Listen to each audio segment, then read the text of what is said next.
ये students, viewers, Urmila Yadav Hindi classes आपका स्वागत करता है। हमारा आज का विषय हिंदी व्याकरण है। हिंदी व्याकरण को हम अभी शुरुआत से पढ़ने जा रहे हैं, अतः आप अंत तक अवश्य बने रहिएगा। इससे पहले की क्लास में हमने पढ़ा था भाषा क्या है। भाषा, भारत में कितनी भाषाएं बोली जाती हैं और उन भाषाओं को याद करने की ट्रिक। कितनी भाषाएं थी? 22 भाषाएं बताई थी आपको। भारत में संविधान के अनुसार भारत में अभी 22 भाषाएं बोली जाती है। उन 22 भाषाओं को याद करने की बहुत ही आसान ट्रिक थी। उस ट्रिक को देखने के लिए आप इस वीडियो के डिस्क्रिप्शन बॉक्स में जाएं, दिए हुए लिंक पे क्लिक करें और 22 भाषाओं को याद करने की ट्रिक देख सकते हैं। अभी हम करेंगे भाषा के रूप, भाषा की कईयां, व्याकरण, व्याकरण के घटक। तो सबसे पहले देखते हैं कि भाषा के रूप।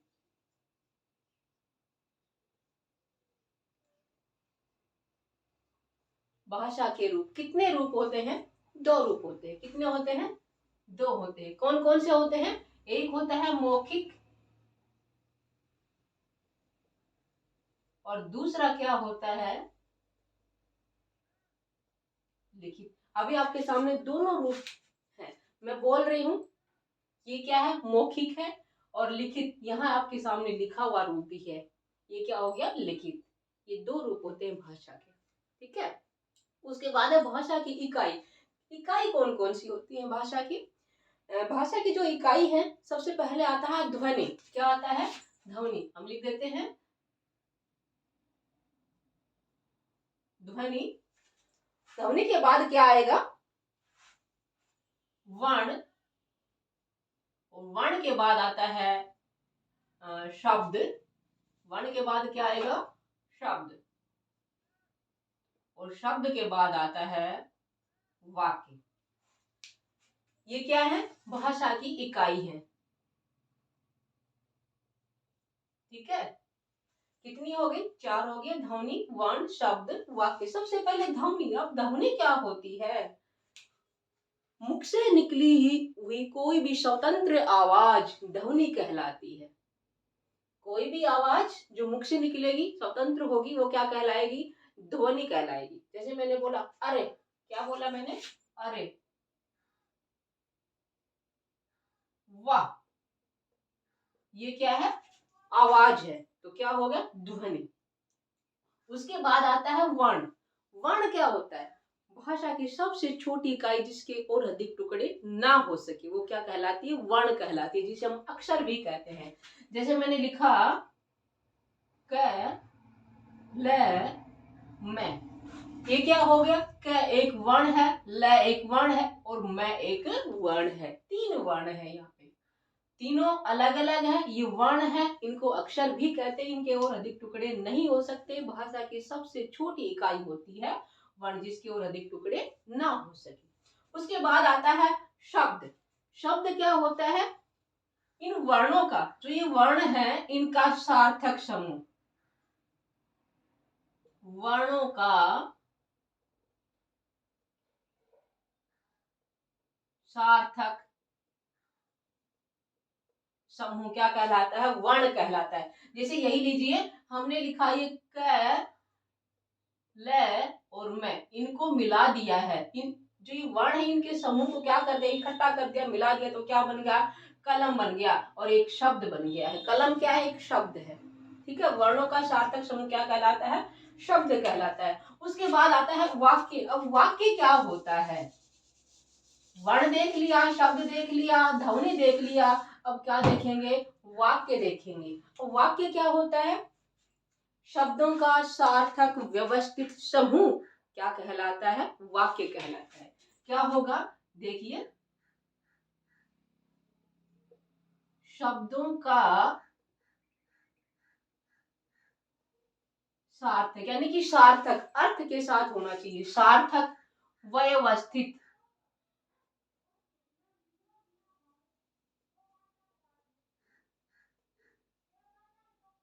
व्यवस्थित समूह क्या कहलाता है? वाक्य कहलाता है। ठीक है, वाक्य कहलाता है। शब्दों का सार्थक व्यवस्थित समूह वाक्य कहलाता है। सार्थक भी होना चाहिए, व्यवस्थित भी होना चाहिए। जैसे एक वाक्य लिखते हैं,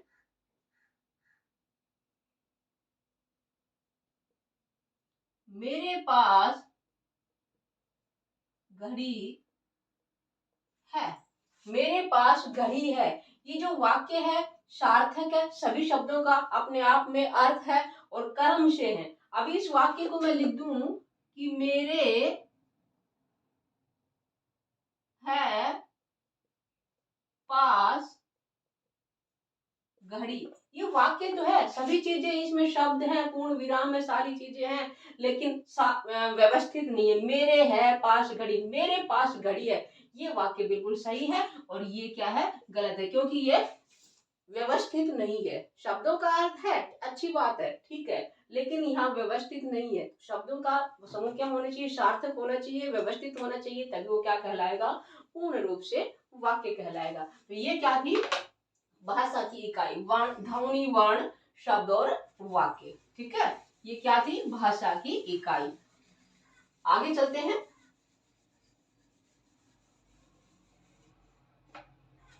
उसके बाद क्या है, व्याकरण क्या होता है। व्याकरण, इसको भी रब कर देते हैं, व्याकरण।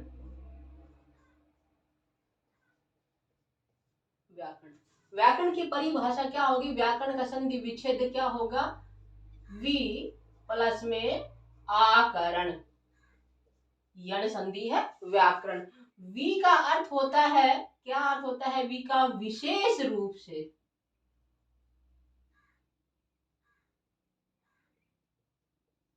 विशेष रूप से, ठीक है। और आ क्या होता है, आ का अर्थ क्या होगा, आकरण है ना यहाँ पे, आ का अर्थ क्या होगा,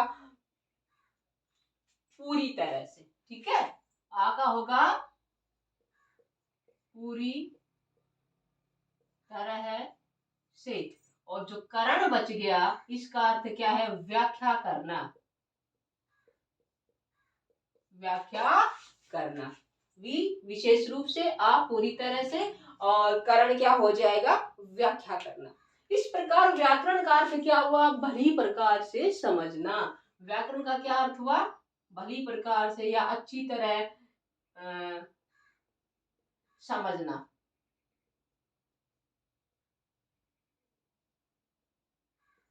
ठीक है, ये किसका अर्थ हुआ, व्याकरण का अर्थ हुआ, भली प्रकार से समझना। किसी भी भाषा को समझने के लिए हमें व्याकरण की आवश्यकता होती है। परिभाषा हो जाएगी, क्या हो जाएगी, कि व्याकरण वह शास्त्र है जिसके द्वारा हम भाषा के शुद्ध रूप का ज्ञान अर्जित करते हैं। क्या हो जाएगा, कि व्याकरण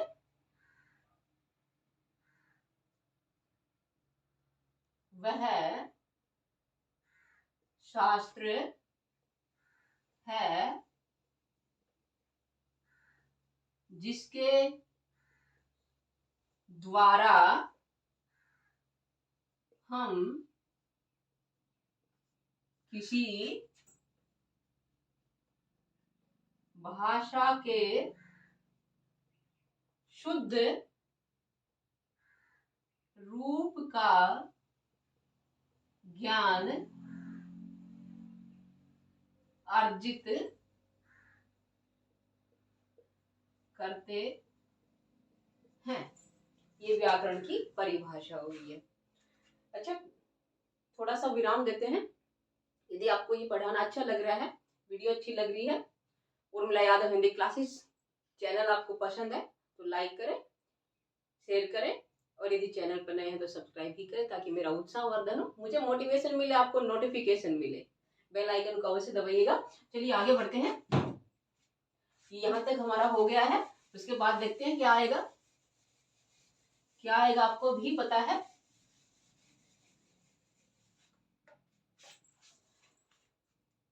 देखिए, व्याकरण के भाग कितने होते हैं, अभी हमने पढ़ा था भाषा की इकाइयां, उसके बाद अब व्याकरण के घटक, अंग। ठीक है, व्याकरण के भाग कह लो, घटक कह लो, अंग कह लो, तो क्या हो जाएगा, व्याकरण के घटक या अंग या भाग। तो सबसे पहले क्या आएगा, व्याकरण में सबसे पहले वर्ण आता है, वर्ण के बाद क्या आता है, शब्द आता है, और शब्द के बाद क्या आता है, पद आता है, और पद के बाद क्या आता है, वाक्य आता है। ये व्याकरण के 4 घटक हैं, जिसको अंग भी कह सकते हैं, भाग भी कह सकते हैं। वर्ण अभी हमने बताया कि भाषा की सबसे छोटी ध्वनि जिसके और अधिक टुकड़े ना हो सके वर्ण कहलाती है। शब्द भी बताया था, वर्णों का सार्थक समूह क्या कहलाता है, शब्द कहलाता है। और उसके बाद आता है पद। जो शब्द होते हैं, शब्द मिलकर क्या बनाते हैं, पद बनाते हैं। ठीक है, शब्दों का जो समूह है वो क्या कहलाएगा, पद कहलाएगा। अब वाक्य, वाक्य की परिभाषा भी आपको बताई थी कि वर्णों का, शब्दों का सार्थक व्यवस्थित समूह क्या कहलाता है, वाक्य कहलाता है। ठीक है, वर्ण, वर्णमाला हिंदी में स्वर और व्यंजन होते हैं। वर्ण का 2 प्रकार के वर्ण होते हैं, स्वर और व्यंजन। स्वर कितने हैं, 11 हैं, और व्यंजन कितने हैं, 33 हैं। कुल मिला के वर्णों की बात की जाए तो 52 वर्ण हैं, और हिंदी माला में वर्ण कितने हैं, तब बात होगी 44। ठीक है, अब आप कहोगे कि 44 बता रहे हो और एक बार बता रहे हो 52, ये कैसे होगा। तो 44, 11 स्वर और 33 व्यंजन, कितने हो गए, 44। उसके बाद आते हैं 2 द्विगुण व्यंजन आते हैं, वो कौन से हैं, ये डै और जिनके नीचे बिंदी लगी हुई है, वो क्या है, द्विगुण व्यंजन है। हिंदी में आए व्यंजन है ये द्विगुण व्यंजन, इनको उत्क्षिप्त व्यंजन भी कहते हैं। 4 कितने हैं, संयुक्त व्यंजन है, अक्षय, त्रय, गे और श्र, ये 4 संयुक्त व्यंजन है।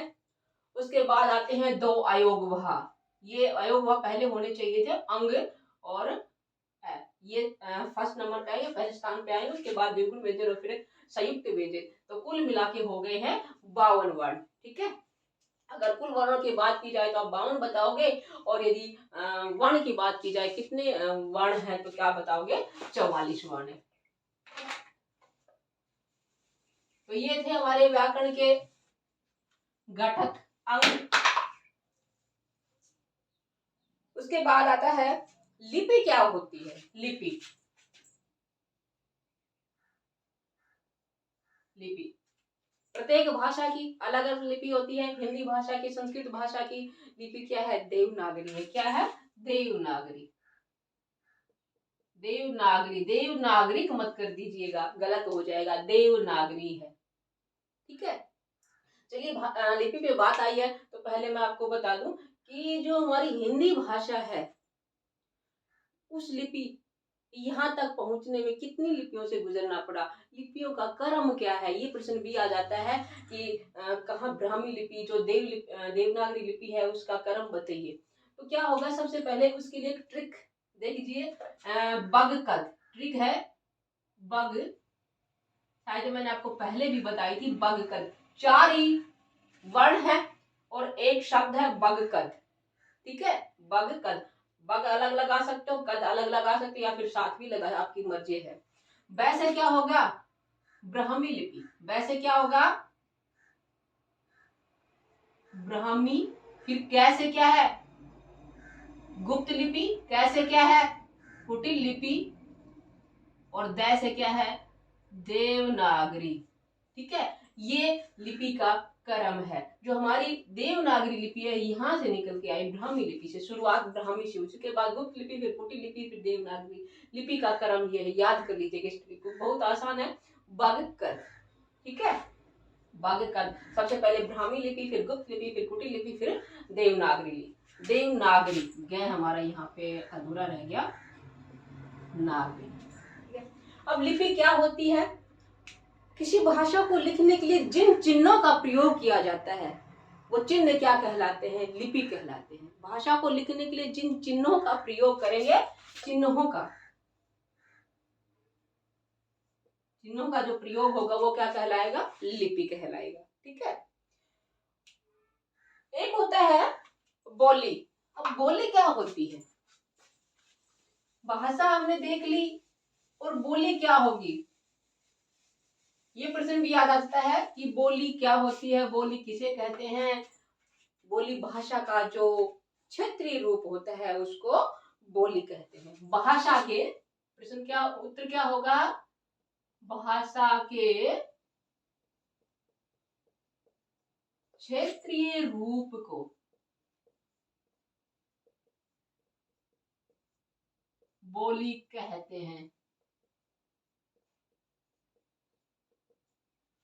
देखने में बहुत आसान है, बोलने में आसान है, लेकिन जब लिखने की बात होती है तो हम अटक जाते हैं। हम अटकना नहीं है। बोली क्या कहते हैं? भाषा के क्षेत्रीय रूप को कहते हैं। इसका क्षेत्र सीमित होता है। कहते हैं कोस कोस पे बदले बोली, चार कोस पे, कोस कोस पे बदले पानी, चार कोस पे वाणी, यानी कि 4 कोस पे वाणी बदल जाती है।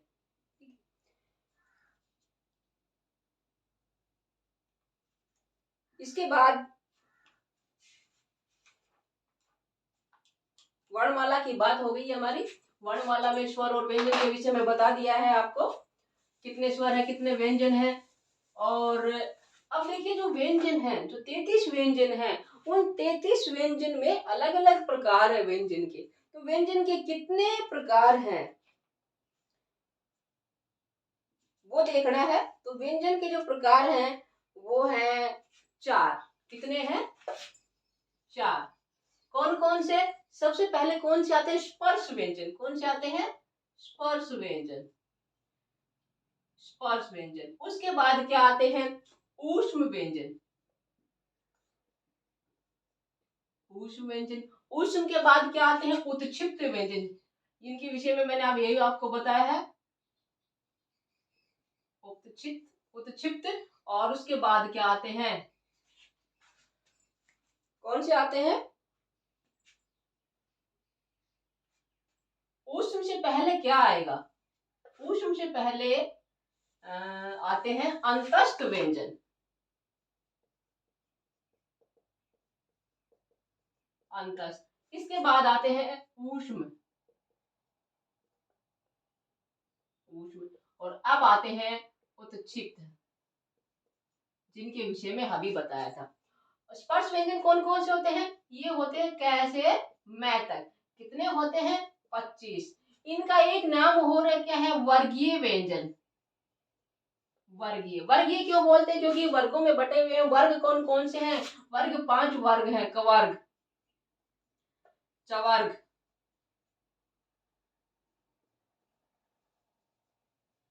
तवर्ग, तवर्ग और पवर्ग। ये कितने हो गए? 5 वर्ग हो गए हैं। 5 वर्गों में 5 5 वर्ग होते हैं, 25 हो गए। और वर्गीय व्यंजन इसलिए बोलते क्योंकि वर्गों में बटे हैं। स्पर्श व्यंजन क्यों बोलते? क्योंकि जब इनका उच्चारण करते हैं तो इनका जो प्राणवायु है मुंह के किसी न किसी भाग को स्पर्श करते हुए बाहर निकलती, इसको क्या, इसलिए स्पर्श व्यंजन करते हैं। इसके बाद आते हैं अंतस्थ व्यंजन के बीच में स्थित। अंतस्थ व्यंजन कितने हैं? 4 हैं। कितने हैं? 4। कौन कौन से हैं? ये, रे, ले, व, ये 4 अंतस्थ व्यंजन है। ठीक है। इसके बाद आते हैं ऊष्म व्यंजन। ऊष्म व्यंजन कौन से हैं? जिनका उच्चारण करते समय ऊष्मा, ऊर्जा बाहर निकलती है। वो क्या है? तालव्य श, श, मूर्धन्य श, दंत श और है। ये 4 ऊष्म व्यंजन है। ठीक है। उसके बाद उत्क्षिप्त, जिनको द्विगुण व्यंजन भी कहते हैं, ये कितने हैं? 2 हैं। अभी बताया था थोड़ी देर पहले हमने, ड और ढ, जिनके नीचे ये बिंदी लगेगी, नुक्ता लगेगा। ठीक है। वैसे नुक्ता अरबी फारसी का है और इसको लगाने से अर्थ परिवर्तन हो जाता है हिंदी का लिए। ये जो डॉट लगाया है, बिंदी लगाई, इनको क्या बोलते हैं? उत्क्षिप्त व्यंजन। उत्क्षिप्त क्यों बोलते हैं? द्विगुण व्यंजन क्यों बोलते हैं? देखिए उत्क्षिप्त इसलिए बोलते हैं कि इनका उच्चारण करते हैं तो जिह्वा एक झटका सा देती है, झटका लगता है, ड ढ। ठीक है। इसलिए इनको उत्क्षिप्त यानी कि फेंका हुआ। ठीक। चलिए आगे देखते हैं। देखिए बताने में बहुत ही आसान लग रहे हैं, लेकिन जब इन्हीं में से प्रश्न आते हैं कि ऊष्म व्यंजन कौन से हैं, निम्न में से ऊष्म व्यंजन बताइए, उत्क्षिप्त व्यंजन कितने होते हैं, या द्विगुण व्यंजन कौन से होते हैं? द्विगुण व्यंजन भी उत्क्षिप्त व्यंजन को ही कहते हैं। ठीक है। अंतस्थ व्यंजन कौन से हैं, या फिर स्पर्श व्यंजन की संख्या कितनी है, बहुत सारे प्रश्न बनते हैं इसमें से। और जिसको पता है, पढ़ा है, वही बता पाएगा, अन्यथा आप बता नहीं पाओगे। जिनका विषय हिंदी नहीं है तो उसके लिए बहुत जरूरी है इस वीडियो को देखना। उसके बाद आते हैं, एक आता है अनुस्वार और एक आता है अनुनासिक। इनके विषय में बता दूं आपको, ये भी बहुत अनुस्वार इंपॉर्टेंट है। अनुस्वार और एक होता है अनुनासिक। अनुस्वार और अनुनासिक ये क्या होते हैं? देखिए, अनुस्वार इसका जो चिन्ह होता है वो क्या होता है, शिरोरेखा के ऊपर बिंदी होती है। अनुनासिक इसका चिन्ह होता है शिरोरेखा के ऊपर चंद्र बिंदु होता है। इसको ये व्यंजन में गिना जाता है, व्यंजन में। और इसका जो उच्चारण है, अनुस्वार का उच्चारण कहाँ से होता है? नाक से होता है। कहाँ से होता है? नाक से होता है। और पंचम वर्ण, जो पंचम वर्ण है हमारे, उनको नासिके वर्ण भी कहते हैं। उनका उच्चारण कहाँ से के लिए अनुस्वार का प्रयोग होता है, यानी कि नाक से बोले जाते हैं। दूसरा होता है अनुनासिक। अनुनासिक का जो उच्चारण है वो नाक और मुंह दोनों से होता है। नाक और मुंह दोनों से होगा, ठीक है। नाक कर लो, मुख कर लो, नाक व मुख दोनों से होता है किसका? अनुनासिक का। अब जैसे मैं एक वाक्य लिखती हूँ, गीता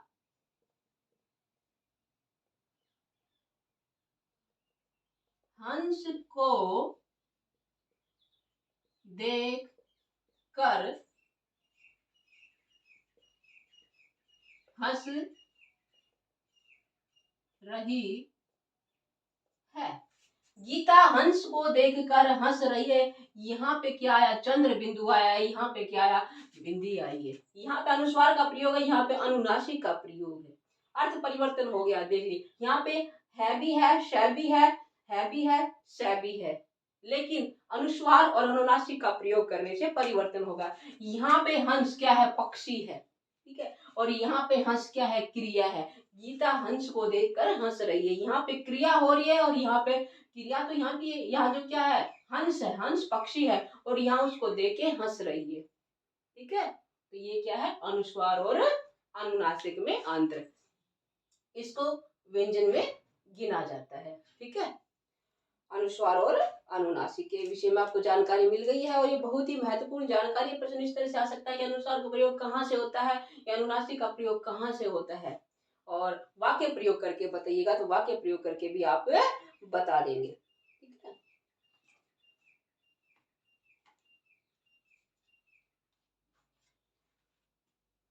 चलिए, आज ज्यादा हो जाएगा, फिर आज का कार्यक्रम यही समाप्त करते हैं। अगली क्लास में हम करेंगे अल्प प्राण महाप्राण। अंत तक बने रहने के लिए आपका बहुत बहुत धन्यवाद, आभार। फिर मिलते हैं व्याकरण के अगले विषय के साथ। तब तक आप उर्मिला यादव हिंदी क्लासेस पर बने रहिए, देखते रहिएगा। आपका दिन शुभ हो।